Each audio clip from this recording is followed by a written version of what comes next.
Welcome to Eerie Bites of History, your daily serving of strange bites of the past. Today, we are looking back in history with three somber stories, all of which happened on June 14th. Let's begin.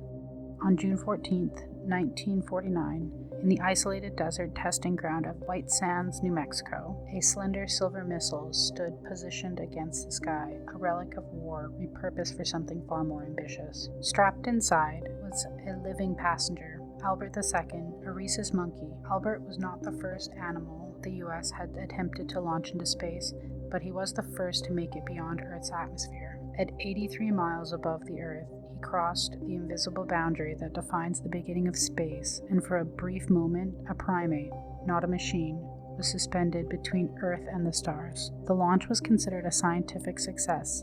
Instruments implanted in Albert's body transmitted vital data back to Earth. Body temperature, heart rate, respiration, all invaluable to understand how a human body might endure the extreme forces of launch and zero gravity. As the capsule descended back to Earth, a parachute failure sealed his fate. The capsule slammed into the ground at lethal speeds, instantly killing Albert. His heart was monitored throughout the flight and had continuously been beating steadily until the final brutal impact. Nothing moved after the crash, just silence.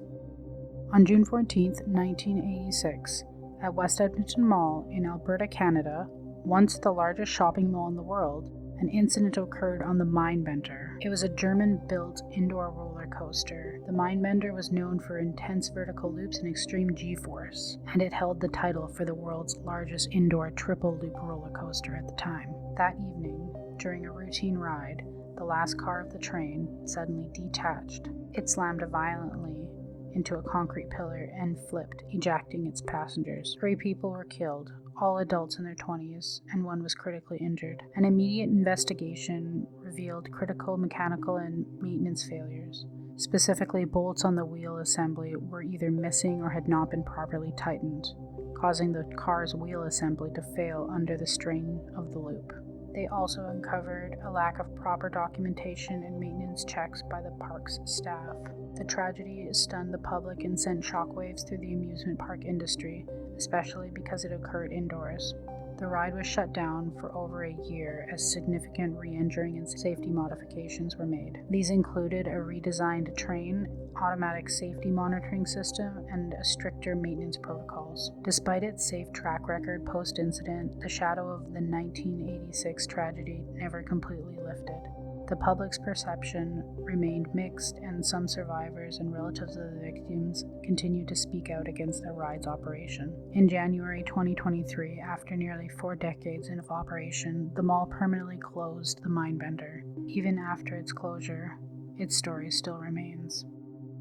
On June 14, 1940, begins with one of history's darkest and most nightmarish chapters. On this day, the first official transport of prisoners arrived at the newly converted facility near a small Polish town renamed Auschwitz by its occupying Nazi forces. The train carried 728 Polish men, most of them political prisoners, teachers, students, scouts, soldiers, and members of the resistance. They were stripped of their name, identity, and replaced with numbers, a system not meant to just dehumanize them, but erase them. At this time, Auschwitz was not the vast industrial death machine it would become. It was a relatively modest prison camp built from repurposed Polish army barracks, but its chilling purpose had already been set in motion. The arriving prisoners were subject to brutal labor, starvation diets, random executions, and psychological torture. Survivors described the first days as chaotic, cruel, and surreal, a prelude to the horror which would soon engulf all of Europe. In the months and years that followed, Auschwitz expanded into a complex of extermination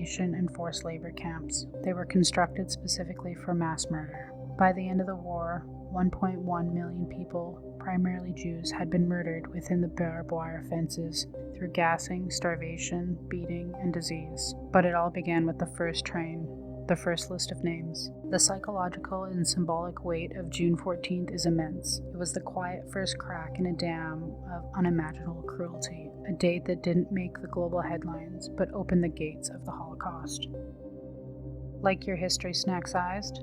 Drop a comment with your favorite bite and subscribe. Join us daily for your eerie dose of the past.